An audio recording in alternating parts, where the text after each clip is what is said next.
un aiuto ai pescatori per catturare il granchio, ridurne la densità, per smaltire quegli elementi che non sono commerciabili, per l'acquisto del seme, per sostenerli nell'acquistare dei mezzi di protezione dei loro allevamenti e quindi per cercare di dare una prospettiva di futuro alla pesca che oggi sta soffrendo in modo drammatico, in particolar modo nelle aree del delta del Po. Sono due i progetti che il Veneto ha messo in campo per affrontare l'invasione del granchio blu. Il primo di 1,5 milioni di euro che rilancerà da marzo 2025 un'azione di cattura di quegli esemplari che non possono essere commercializzati.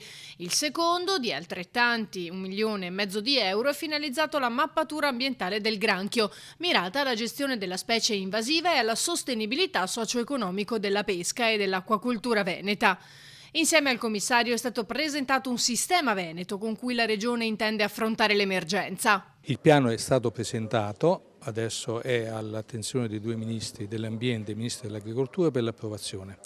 Una volta approvato passeremo alla fase attuativa. Prevede diversi interventi, tutte le misure di cattura per il contenimento della specie.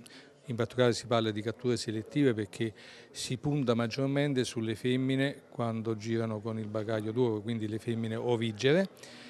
Poi ci sono interventi previsti per la protezione degli allevamenti con le reti e con i teli di protezione del seme, interventi a sostegno del settore della pesca.